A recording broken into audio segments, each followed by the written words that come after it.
স্বাভাবিকভাবে যদি তুই প্র্যাকটিক্যালের থিওরি না বুঝিস তাহলে কিন্তু আইডেন্টিফাই তুই করতে পারবি না ইজিলি, একদম সিম্পল ব্যাপার। হয়তো তোকে স্যার হয়তো হেল্প নাও করতে পারে, স্কুলের টিচার থেকে হেল্প নাও করতে পারে কিন্তু, ঠিক আছে, তোর বন্ধুও কিন্তু হেল্প না করতে পারে, কারণ বন্ধু তো নিজেকে নিয়ে ভাই চাপে আছে। প্র্যাকটিক্যাল এক্সামের দিন দেখবি বন্ধু নিজেকে নিয়ে চাপে আছে, বন্ধুকে আর কী হেল্প করবে, সবাই চাপে থাকে প্র্যাকটিক্যালের দিন। কারণ কি ভাই, ওই আননোন অ্যাসিড আর বেসিক রেডিক্যাল, যদি আমি না জানি কোন টেস্ট কী করতে হবে, কার জন্য কী অবজারভেশন হয়, তুই কিন্তু বার করা খুব কঠিন, কারণ সবই সাদা কালারের। সবাই কি সাদা মানে NaCl? সবার মধ্যে Na+ আছে না ভাই, লিথিয়ামের সল্টও সাদা, সোডিয়ামের সল্টও সাদা, যা যা আছে সবই সাদা তোর সিলেবাসে। তুই কোনটা আইডেন্টিফাই করবি? তোকে টেস্ট করতেই হবে। প্র্যাকটিক্যাল ভালো করে থিওরি বুঝবি, তোকে তো স্কুলে ভাই তাড়াহুড়ো হয়তো সবই করিয়ে দেবে, কিন্তু তোর কিন্তু কাজ হবে বাড়িতে সেটা থিওরিটা পড়া একবার, নাহলে তুই বুঝতে পারবি না কার জন্য কী টেস্ট করা হচ্ছে। যাই হোক চল তাহলে এবার দেখ, আয়নিক কম্পাউন্ড ম্যাক্সিমামই হচ্ছে সাদা কালারের। আয়নিক ক্যারেক্টার যত বাড়ে না তত আমার কালারগুলো সাদা সাদা হয়, আর যত কোভ্যালেন্ট ক্যারেক্টার বাড়ে তত আমার কালার না আলাদা আলাদা হতে থাকে। কোভ্যালেন্ট মলিকুলের কালার আমার আলাদা আলাদা রকমের হয়। কেন হয়? কালার কেমিস্ট্রি আমাদের নেই, ঠিক আছে, কালার আমাদের জানি না কী জন্য হয়। ক্লাস 12-এর শেষে গিয়ে কোঅর্ডিনেশন কেমিস্ট্রির মধ্যে কালারের একটুখানি আইডিয়া আছে, বাট এইসবগুলো আমাদের নেই। আয়নিকের কী হবে একটুখানি জাস্ট আছে ক্লাস 12 পার্ট। তাহলে আমার কী হচ্ছে দেখ, আয়নিক ক্যারেক্টার যত বাড়বে তত আমার সাদা সাদা কালারই হবে। যারা ভালো আয়নিক কম্পাউন্ড না সব দেখবি সাদা কালারের হয়। তাহলে কোভ্যালেন্ট ক্যারেক্টার যত বাড়বে, আয়নিক যত খারাপ হবে তত আমার কালার কী হবে বলতো, আলাদা আলাদা কালার হবে। কোভ্যালেন্ট ক্যারেক্টার বাড়লে কালার আমার আলাদা আলাদা হতে থাকে। তাহলে পরেরটা লিখে রাখ, ডিফারেন্ট কালার ইনক্রিজ করবে, different type of colour increase করবে, ঠিক আছে, ডিফারেন্ট টাইপ অফ কালার আমার ইনক্রিজ করবে। ক্লিয়ার? তাহলে যত আমার কোভ্যালেন্ট ক্যারেক্টার বাড়ছে different type of colour increase করছে, ঠিক আছে। এর বেসিসে এবার আমি তো যাবো হচ্ছে কোশ্চেন অ্যান্সারে। চল ফার্স্ট কোশ্চেন লেখা যাক। এরকম তো পরীক্ষাতে আসবে, এইবারের কোশ্চেনগুলো তোর পরীক্ষার মধ্যে আসবে। আজকে গ্রুপে একটা PDF পাঠিয়েছি, ডাউনলোড করবি বাড়ি গিয়ে, ওটা পরের দিন থেকে শুরু হবে আবার করা, ঠিক আছে। নাম ধরে ধরে ইন্ডিভিজুয়ালি করবো যেরকম করছিলাম, এটাই কারোর কোনো ছাড় নেই। কেন? কারণ সবাই ভাই এই চ্যাপ্টারে জয়েন করেছে। ফার্স্ট কোশ্চেন লেখ, order of covalent character. First question, order of covalent character. লেখ, অপশানগুলো লেখ, অপশান না কালকার দেওয়া আছে। LiCl, NaCl, KCl, RBCl, order of covalent character, ঠিক আছে। আচ্ছা শোন, এইসবের অ্যান্সার কীভাবে করবো, তুই সবার ফার্স্টে যে কোনো একটা বার করবি। তুই আইদার বার কর এদের আয়নিক ক্যারেক্টারের অর্ডার, আয়নিক ক্যারেক্টারের অর্ডার বার করলেই তুই সবই অ্যান্সার পেয়ে যাবি। আয়নিক ক্যারেক্টারের অর্ডার যদি এটা গ্রেটার দেন ওটা গ্রেটার দেন ওটা হয়, সাপোজ আয়নিক ক্যারেক্টারের অর্ডার কারোর হলো A greater than B greater than C, তাহলে কোভ্যালেন্ট ক্যারেক্টার অর্ডার কী হয় বলতো, A less than B less than C। যেই আমি এগুলো বার করলাম তখন তো আমার এগুলো অটোমেটিক্যালি বেরিয়ে যাবে। আয়নিক ক্যারেক্টার যার কম তার আমার এগুলো যা হবে দেখতেই পাচ্ছিস, ঠিক আছে। তাহলে এগুলো তোকে মনে রাখতে হচ্ছে, না মনে রাখলে তুই পরীক্ষার হলে কত আর বানাবি, বুঝতে পেরেছিস তো। পরীক্ষার হলে তো সবসময় শুধু আর কনসেপ্ট দিয়ে হবে না, এই জন্য সারা বছর আমরা পড়বো প্র্যাকটিস করবো, এই জন্যই তো ভাই পরীক্ষা টরীক্ষা সারা বছর আমরা নেবো, বোঝা গেছে। তাহলে বল দিকে এটার অ্যান্সার কী ভাব, তুমি বল কী হবে অ্যান্সার, কী হবে?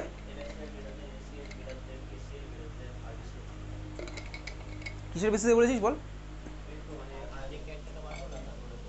আয়নিক ক্যারেক্টার কীভাবে বার করেছিস? হ্যাঁ ঠিকই বলেছিস। চল দেখ, এই যে ফার্স্ট কোশ্চেনটা আছে, এই ফার্স্ট কোশ্চেন অ্যান্সার আমি কীভাবে করছি, তুই খাতার দিকে তাকিয়ে দেখ। আর যদি আমার মুখে লেখা থাকে চারটে মলিকুল, তাহলে আমার মুখের দিকে তাকিয়ে দেখবি, ঠিক আছে। LiCl, NaCl, KCl, RBCl, প্রত্যেকটাতেই কমন হচ্ছে Cl-। তাহলে Cl- দিয়ে মানে অ্যানায়নটা দিয়ে আমি কোনো কনক্লুশনে আসতে পারছি না। কনক্লুশনে আসতে হবে কাকে দিয়ে? Li+, Na+, K+ আর Rb+ দিয়ে। তাহলে এইবারে ভাই এদের মধ্যে যার পোলারাইজিং পাওয়ার বেশি হবে, মানে যার টানার টেন্ডেন্সি বেশি হবে, তার আমার কোভ্যালেন্ট ক্যারেক্টার বেশি হবে। সিম্পল ব্যাপার, এই তো ভাই ছবি এখানে তাই আঁকা আছে, যার টানার টেন্ডেন্সি বেশি তার কোভ্যালেন্ট ক্যারেক্টার বেশি।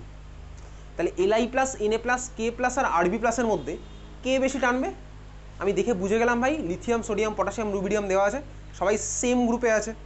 লিথিয়ামের সাইজ ছোটো, ক্যাটায়নের জন্য তো আমার ভাই সাইজ ছিল, polarising power directly proportional to size. Size যত বাড়বে তত আমার কী হবে, পোলারাইজিং পাওয়ার কম হবে, তাই তো, ইনভার্সলি প্রপোর্শনাল, সরি। তাহলে লিথিয়াম প্লাস আমার টানবে সবচেয়ে ভালো, বুঝতে পারছিস কী হচ্ছে? লিথিয়াম প্লাস আমার সবচেয়ে ভালো টানবে, মানে লিথিয়াম প্লাসের পোলারাইজিং পাওয়ার সবচেয়ে বেশি, বুঝলি সবাই? তাহলে লিথিয়াম প্লাসে যদি পোলারাইজিং পাওয়ার সবচেয়ে বেশি হয়, তাহলে LiCl এর জন্য এই সিনারিওটা সবচেয়ে বেস্ট হবে। এই সিনারিওটা সবচেয়ে বেস্ট হবে মানে কি ভাই, এর কোভ্যালেন্ট ক্যারেক্টার সবচেয়ে বেশি। তাহলে এদের মধ্যে সবচেয়ে বেশি কোভ্যালেন্ট কী হলো? LiCl, বোঝা গেল। তারপরে আমার কি হচ্ছে, লিথিয়ামের পরে গেছে সোডিয়াম NaCl, তারপরে কি হচ্ছে ভাই KCl। সবচেয়ে খারাপ এদের মধ্যে কোভ্যালেন্ট কে RbCl, তাহলে সবচেয়ে ভালো আয়নিক হচ্ছে RbCl, বুঝলি? বোঝা গেছে? দেখ কিছুক্ষণ আগে একই অর্ডারই করেছিলাম, দেখ এদের আয়নিক ক্যারেক্টার অর্ডার ক্লাসের শুরুতে একটা করেছিলাম না, তখন আমি একটা বেসিক কনসেপ্ট দিয়ে করেছিলাম, মেটাল নন মেটালের রেসপেক্টে করেছিলাম না, একই অর্ডার আমার এসেছিল। বোঝা গেছে? আচ্ছা বল নির্ঝর, বল এদের মধ্যে ওয়াটারের সলিবিলিটি কার সবচেয়ে বেশি হয় বল? RbCl এক্স্যাক্টলি, কারণ কি ওর সবচেয়ে ভাই বেটার আয়নিক, RbCl সবচেয়ে ভালো আয়নিক, তাই ভাই ওর ওয়াটার সলিবিলিটি সবচেয়ে বেশি। ক্লিয়ার? বোঝা গেছে? তোকে পরীক্ষাতে কিন্তু জিজ্ঞেস করবে এদের মধ্যে কার সলিবিলিটি কীরকম কোথায়, তাহলে আমি বুঝলাম। ক্লিয়ার সবার? পরের কোশ্চেন লেখ। পরের কোশ্চেন হচ্ছে কোভ্যালেন্ট ক্যারেক্টারই জানতে চেয়েছে, কোভ্যালেন্ট ক্যারেক্টারই জানতে চেয়েছে কার কার, অর্ডার লিখবি কোভ্যালেন্ট ক্যারেক্টার কার কার হবে, লেখ NaI সোডিয়াম আয়োডাইড, কমা NaCl, কমা NaBr, NaCl NaI আর NaBr, বল কি হবে? ভেবে চিন্তা নে।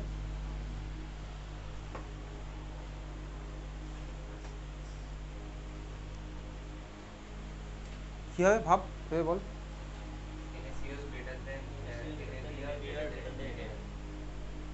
কোভ্যালেন্ট ক্যারেক্টার অর্ডার, তাই তো? কোভ্যালেন্ট ক্যারেক্টার অর্ডার কি হবে? কোভ্যালেন্ট ক্যারেক্টার অর্ডার বল বল বল বলে দে। কোভ্যালেন্ট ক্যারেক্টার অর্ডার তাই হবে? কি হবে বল, ভেবে চিন্তা বল না, আরে নিজে নিজে অ্যানালাইজ কর। আমি কোশ্চেন দিলাম সঙ্গে সঙ্গে অ্যান্সারও বলে দিলাম, তাহলে আর কোনো লাভ নেই, ভাবনা চিন্তা করবি। কেন হবে? ওইসব নন মেটালিক এখন বাদ দে, ফাজানসুল দিয়ে বল, নন মেটালিক ভাববো না এখানে, যা হবে ফাজানসুল দিয়ে, ঠিক আছে? যে পেরেছিস বলে দে, বলে দে উইথ প্রপার রিজন, বল দেখি একটু খাতা টাতা উল্টা, পাতা উল্টা দেখে দেখে বল।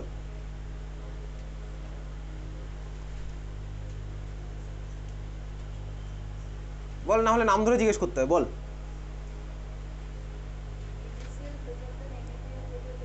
তার রিজন কি?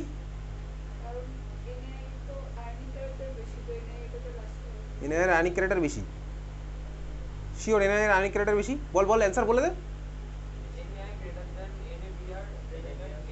NaI greater than NaBr greater than NaCl, তার রিজনটা কি? নন মেটালিক ছাড়, আপাতত অন্য রিজনটা দিয়ে বল।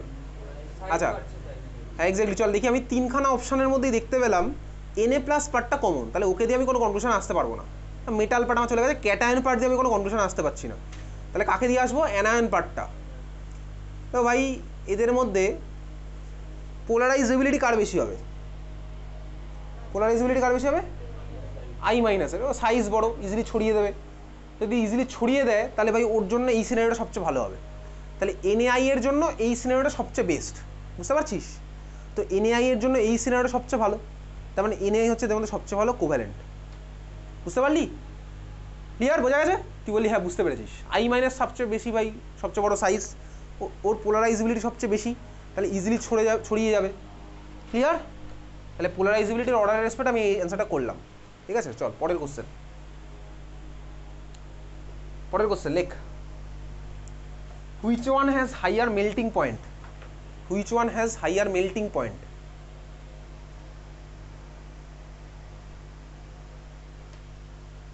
বেরিলিয়াম ফ্লুওরাইড ফর্মুলা লেখ দেখি, বেরিলিয়াম ফ্লুওরাইডের ফর্মুলা লেখ, ফর্মুলা লিখবি, ঠিক আছে? বেরিলিয়াম ফ্লুওরাইড লেখ ফর্মুলা, বেরিলিয়াম ফ্লুওরাইড ফর্মুলা লেখ। কি হয় ফর্মুলা? রক্তিম বল কি হয় ফর্মুলা? হ্যাঁ BeF2 এক্স্যাক্টলি। কীভাবে করলাম বল, কীভাবে করেছিস বল?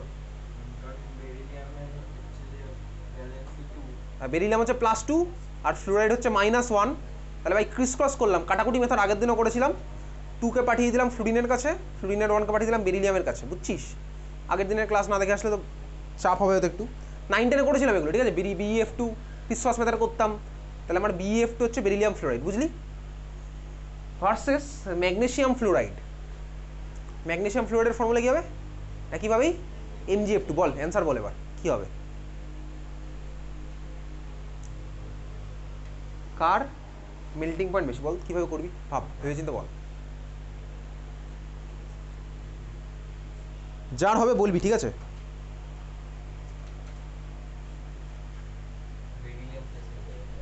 BF2 বেশি কেন, তার কারণ কি?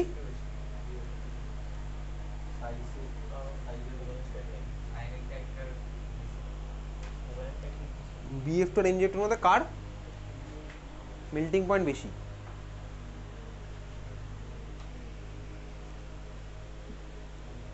বলবি, তোদের মধ্যেই অ্যান্সার দিবি, ঠিক আছে? যতক্ষণ না প্রপার অ্যান্সার দিবি ততক্ষণ আমি পরের কোশ্চেনে যাবো না। বল বল, বলে ফেল। MGF2, তার কারণ কি বল? সাইজ বড় হওয়ার জন্য কি হবে? পোলারাইজিং পাওয়ার বেশি বলবি, ঠিক আছে? পোলারাইজিং পাওয়ার, কারণ এখানে মেটালিক দিয়ে না ডাইরেক্ট আমি এই কনক্লুশনে আসবো না। পরীক্ষাতেও লিখতে দিলে তোকে ওই পোলারাইজিং পাওয়ার বলে তারপরে বলতে হবে ভাই ওর কোভ্যালেন্ট ক্যারেক্টার রেসপেক্টে গিয়ে তারপরে অ্যান্সার দিতে হবে, ঠিক আছে? তাহলে কি বুঝলাম ভাই, বেরিলিয়াম আর ম্যাগনেসিয়ামের মধ্যে F মাইনাস তো আমার দুখানা কেসেই কমন, ওখান দিয়ে আমি কোনো কনক্লুশনে আসতে পারছি না। তাহলে কনক্লুশন আসতে গেলে আমার বেরিলিয়াম +2 আর ম্যাগনেসিয়াম +2 দিকে তাকাতে হবে। তাহলে ক্যাটায়নের দিকে আমি দেখলাম কি ভাই, বেরিলিয়াম +2 আর ম্যাগনেসিয়াম +2 চার্জ তো ভাই সেম। তাহলে সাইজ ভাই কী হবে? ম্যাগনেসিয়াম +2 সাইজ বড়, সাইজ বড় যদি, তাহলে আমার পোলারাইজিং পাওয়ার কম হবে, কারণ ক্যাটায়নের জন্য আমার ইনভার্সলি প্রপোর্শনাল ছিল। তাহলে বেরিলিয়াম +2 সাইজ যেহেতু ছোটো, ওর আমার পোলারাইজিং পাওয়ার বেশি, তাহলে বেরিলিয়াম +2 টানবে বেশি। তাহলে বেরিলিয়াম +2 যদি বেশি টানে, তাহলে বেরিলিয়াম +2 জন্য এই সিনারিওটা আমার বেশি হবে।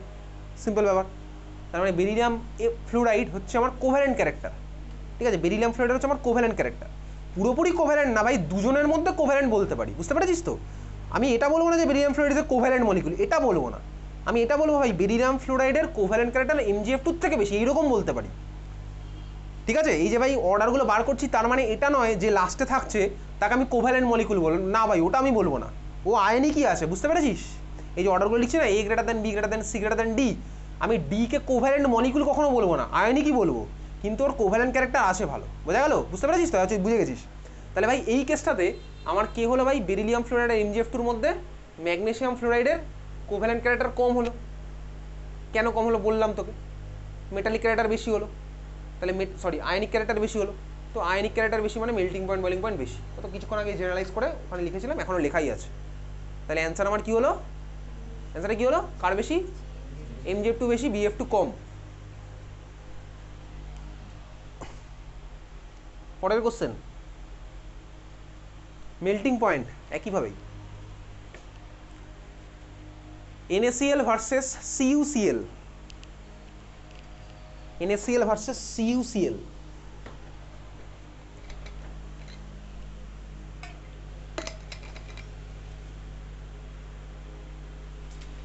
বল কার বেশি হবে বল?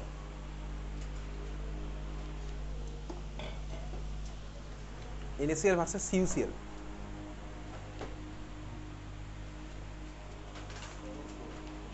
যে পারবি বলবি এবং ঠিক অ্যান্সার দিবি, তা নাহলে আমি পরের কোশ্চেনে যাবো না, ঠিক আছে? So please someone please be the severe, ball NaCl কেন বলছিলি বল আগে, তারপর শুনছি CuCl কেন বলছিস।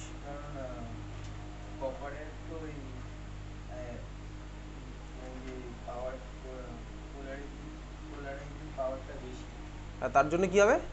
তার জন্য ওটার কোভ্যালেন্ট ক্যারেক্টার বেশি হবে। কোভ্যালেন্ট ক্যারেক্টার বেশি, এক্সাক্টলি। তারপরে বলতে থাক। তার জন্য ওটা মেল্টিং পয়েন্ট কম হবে। এক্স্যাক্টলি। তাহলে CuCl আর NaCl এদের মধ্যে আমি কম্পিটিশন যখন দেখছি, আমি একবারও জানতে চাইনি ভাই এদের মধ্যে কে বেশি কোভ্যালেন্ট। কোশ্চেন ছিল ক্লিয়ার, কার ভাই মেল্টিং পয়েন্ট বেশি হবে, ঠিক আছে? তাহলে আমি কম্পিটিশন যখন করছি, Cl মাইনাস তো দুখানার কেসেই কমন, তাহলে কার সাথে কার আমি কম্পেয়ার করবো? Na+ ভার্সেস কপার প্লাস, তাই তো? তো Na+ আর কপার প্লাসের মধ্যে কপার প্লাস তো পোলারাইজিং পাওয়ার বেশি, কেন? ওই PNGC আছে বলে। তাহলে কপার প্লাসের আমার পোলারাইজিং পাওয়ার বেশি, তাহলে কপার প্লাস টানবে বেশি, তার মানে কপার প্লাসের জন্য এই সিনারিওটা আমার বেশি হবে। তাহলে CuCl এর জন্য আমার এই সিনারিওটা বেশি, মানে কোভ্যালেন্ট ক্যারেক্টার হচ্ছে CuCl আমার মোর। তাহলে ভাই কোভ্যালেন্ট ক্যারেক্টার যদি বেশি হয়, তাহলে তো মেল্টিং পয়েন্ট বয়েলিং পয়েন্ট আমার কম হবে। তার মানে এদের মধ্যে মেল্টিং পয়েন্ট বয়েলিং পয়েন্ট কার বেশি হবে? NaCl এর। বুঝতে পেরেছিস? তাহলে এই ছিল হচ্ছে আমার অ্যান্সার।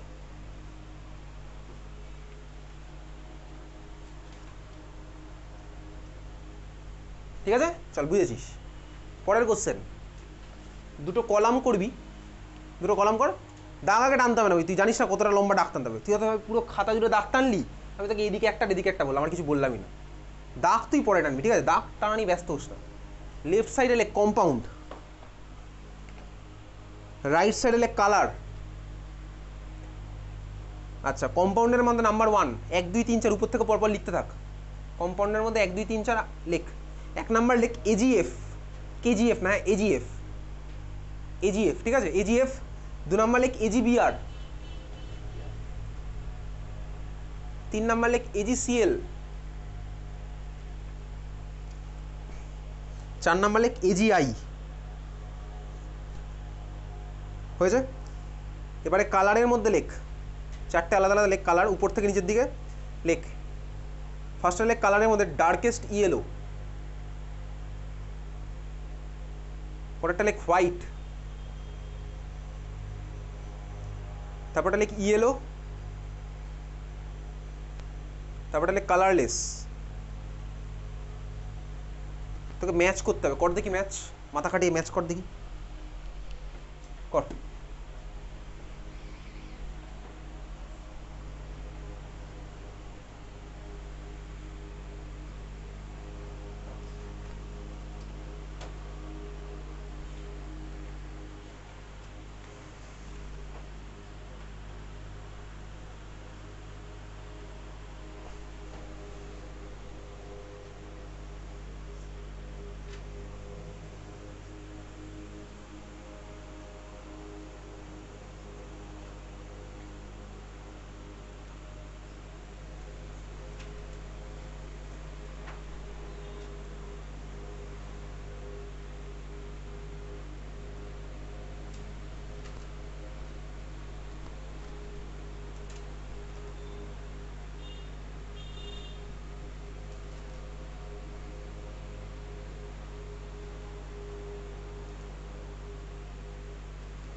আচ্ছা শুরু করা যাক, কীভাবে করবো।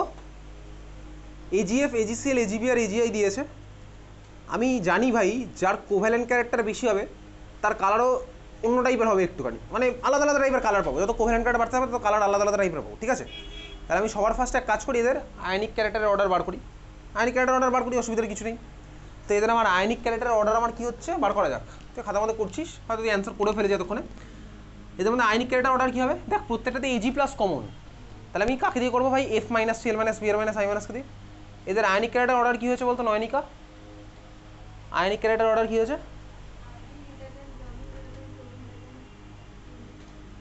আয়নিক ক্যারেক্টার অর্ডার কী হয়েছে?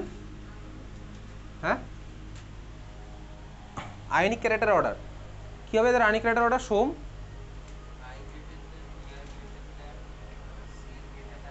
কেন, তার কারণ কি? কী হবে দর্পনারায়ণ আয়নিক ক্যারেক্টার অর্ডার এদের? যে 4টে দেওয়া আছে, এজিএফ, এজিসিএল, এজিবি আর এজিআই। পোলারাইজিং পাওয়ার তো ক্যাটায়নের জন্য হয়, এখানে তো ক্যাটায়ন প্রত্যেকটাতেই কমন। আয়নিক ক্যারেক্টার কী হবে গৌরব? এদের আয়নিক ক্যারেক্টার অর্ডার কী আছে?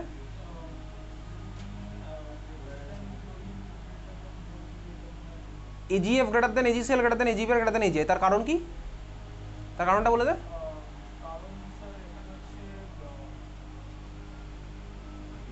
শ্রেয়ান আসেনি আজকে? হ্যাঁ বল বল।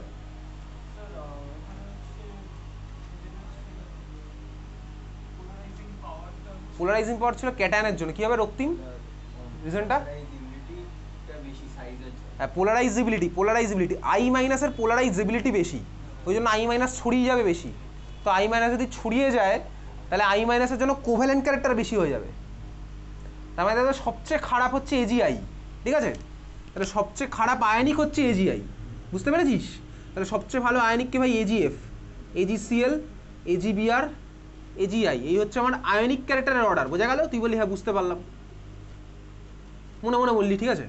এটা হচ্ছে আমার আয়নিক ক্যারেক্টার অর্ডার। ক্লিয়ার? বোঝা গেল? ঠিক আছে। এবার আমি ভাই কালার ম্যাচ করি।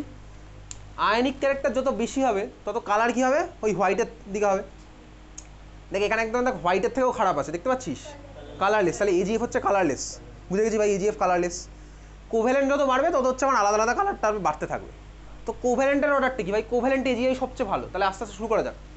আয়নিক যত ভালো তত হচ্ছে কালার তত খারাপ। খারাপ মানে বুঝতে পারছিস ভাই? তাহলে এজিএফ হচ্ছে কালারলেসের সাথে ম্যাচ করলাম। তারপরে কী আছে বলতো, আর কী কী আছে কালারগুলো? কালার কী আছে তারপরে? হোয়াইট আছে, ইয়েলো আছে, আর ডার্ক ইয়েলো আছে, তাই তো? তাহলে ভাই কোনটা হবে? হোয়াইট। AgCl হচ্ছে হোয়াইট, জানি ভাই ছোটোবেলা থেকে পড়েছি, সিলভার ক্লোরাইডের হোয়াইট প্রেসিপিটেট, ঠিক আছে। AgCl হচ্ছে হোয়াইট, AgBr হচ্ছে ইয়েলো, আর Eg হচ্ছে ডার্ক ইয়েলো, বোঝা গেল?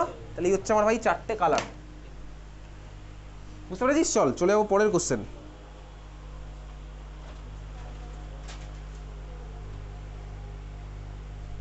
বুঝতে পেরেছিস ভাই? দাগ দিলেই তো তোর হয়ে যায় ভাই। AgF এর সাথে কালারলেস, AgCl এর সাথে হোয়াইট, AgBr এর সাথে ইয়েলো, AgI এর সাথে ডার্ক ইয়েলো, এটা দাগ দিলেই তো তোর হয়ে যায়। নাম্বারিং নিয়ে তুই পরের কোশ্চেন লেখ among PbCl2, PB for Pritish বিশ্বাস, না PB ফর lead, ঠিক আছে। among PbCl2 and PbI2, which one is yellow and which one is white? বল কি হবে অ্যান্সার? কোনটা হবে? একইভাবে বার করি, আয়নিক বার করলেই আমার খেলা শেষ হবে। PbCl2 আর PbI2। আচ্ছা আমাকে তার আগে একটু বল, PbCl2 তে আর PbI2 তে লিডের মাথায় চার্জ কত আছে বলতো? +2, ঠিক আছে। লিডের মাথায় +2 চার্জ আছে, কারণ কোনো আপত্তি নেই তো, জানি লিডের মাথায় +2 চার্জ। তাহলে আমার ক্যাটায়ন তো সেম, কম্পিটিশন হবে অ্যানায়ন দিয়ে, I- আর Cl-, I- এর সাইজ বড়, পোলারাইজেবিলিটি বড়, তাহলে PbI2-র জন্য এই ছবিটা ভালো হবে, এই পার্টটা ভালো হবে। তাহলে PbI2 হচ্ছে কোভ্যালেন্ট, কোভ্যালেন্ট মানে ওর হচ্ছে ইয়েলোর দিকে চলে গেল, বুঝতে পেরেছিস? আরেকজন তো আমার ভাই তাহলে ওর থেকে বাজে কোভ্যালেন্ট, মানে ওর থেকে ভালো আয়নিক, তাহলে ওটা হচ্ছে আমার হোয়াইটের দিকে চলে গেছে। বুঝতে পেরেছিস কীভাবে করলাম অ্যান্সার? বোঝা গেছে? চল পরের কোশ্চেন লেখ among SnCl2, Sn মানে কি? Sn মানে কি? Sn মানে কি? Tin. among SnCl2 and SnCl4, দুটোর নাম বলতে পারবি?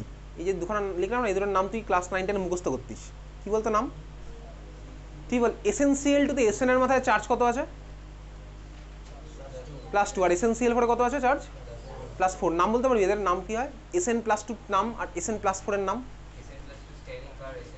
হ্যাঁ, স্টেনাস আর স্টেনিক, ঠিক আছে, ছোটবেলায় পড়তাম। যাই হোক চল, কোশ্চেন আমার স্টেনাস স্টেনিক নয়, কোশ্চেনটা হচ্ছে which one is volatile?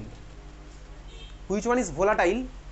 Volatile মানে উড়ে পালিয়ে যাবে, ঠিক আছে। Which one is volatile and which one is solid? এটা তুই বার কর মাথা কাটিয়ে।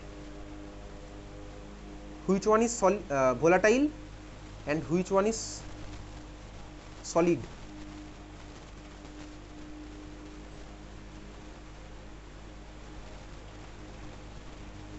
কি হবে বলতো? স্নিগ্ধা, এটা বল কি হবে? ঠান্ডা মাথায় ভেবে চিনতে কর। Which one is volatile and which one is solid?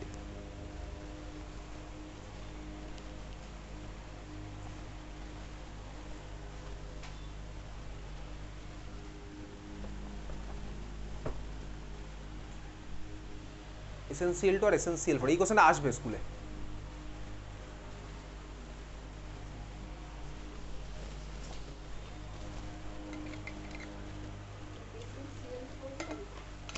SnCl4 solid কেন? তার কারণ কি?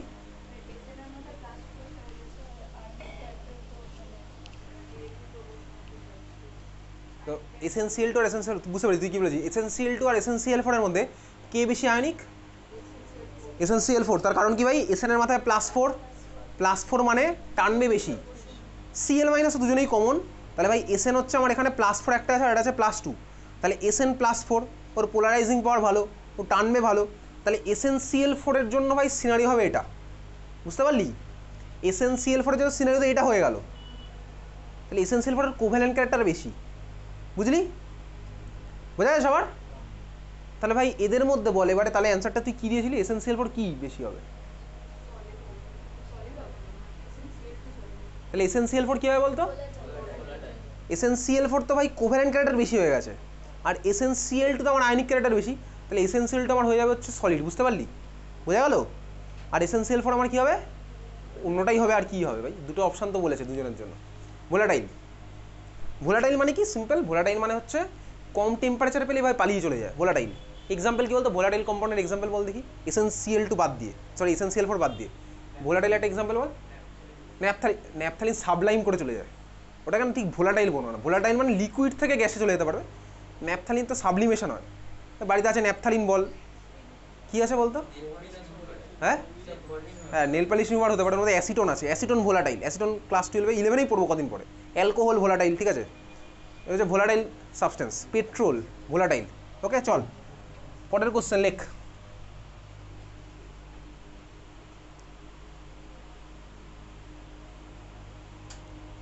আচ্ছা পরের কোশ্চেন করতে হবে না, এই ছিল হচ্ছে আমাদের আয়নিক কম্পাউন্ডের পার্ট। এবার খাতা হেডিং দিলে কোভ্যালেন্ট বন্ডিং, খাতা হেডিং দেখ কোভ্যালেন্ট বন্ডিং। তাহলে আয়নিকের মধ্যে আমি পড়লাম ভাই ফাজানসুল অ্যাপ্লিকেশন, তুই বুঝে গেছিস। পরীক্ষাতে তোকে কোশ্চেন করবে এরকম 4-5টা দিয়ে জিজ্ঞেস করবে যে কার কী হবে, অ্যান্সার আমি করতে পারবো। সিম্পল আছে একদম ব্যাপারটা। খাতা হেডিং দেখ কোভ্যালেন্ট বন্ড, কোভ্যালেন্ট কম্পাউন্ড বা যা ইচ্ছা, কোভ্যালেন্ট বন্ডিং যেটা ইচ্ছা, ঠিক আছে। দেখ ভাই কোভ্যালেন্ট বন্ডিংয়ের মধ্যে বেসিক্যালি আমি তুই কী কী পড়েছি ক্লাস 9-10 লেভেলে পড়তাম, মনে আছে? গোল গোল করে ছবি আঁকতাম কোভ্যালেন্ট বন্ড, আগের দিনে এঁকেছিলাম। তো বেসিক্যালি কোভ্যালেন্ট বন্ডের জন্য covalent bonding by originally start হচ্ছে আমাদের কেমিক্যাল বন্ডিং, ক্লাস 11-এ স্টার্ট হয়ে গেছে আজ থেকেই। দেখ কোভ্যালেন্ট বন্ডিংয়ের জন্য আমি তুই কী কী থিওরি পড়েছি ক্লাস 9-10 লেভেলে যেটা পড়তাম সবার ফার্স্টে, ক্লাস 9 লেভেলে পড়তাম মনে হচ্ছে অরবিট ডায়াগ্রাম, গোল গোল করে আঁকতাম ভাই, একদম বেসিক লেভেলের ডায়াগ্রাম। তারপরে মনে আছে পড়েছিলাম লিউইস থিওরি, কোনটা বলতো? লিউইস স্ট্রাকচার আঁকতাম না, একজনকে ডট একজনকে ক্রস দিয়ে, সবাই এঁকেছি কম বেশি, সবাই এঁকেছি, ঠিক আছে।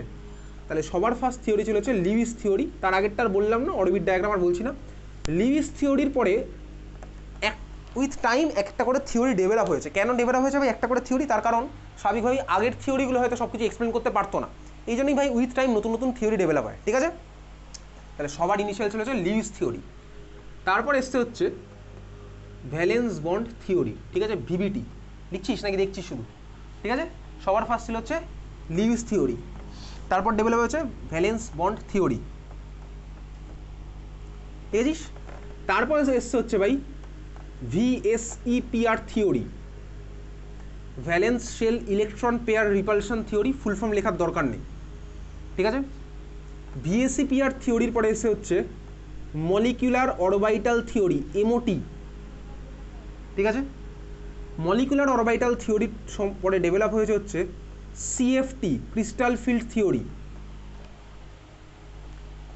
ক্রিস্টাল ফিল্ড থিওরির পরে এখন দুনিয়া শাসন করা হচ্ছে পরেরটা density functional theory, DFT, DFT density functional theory, ঠিক আছে।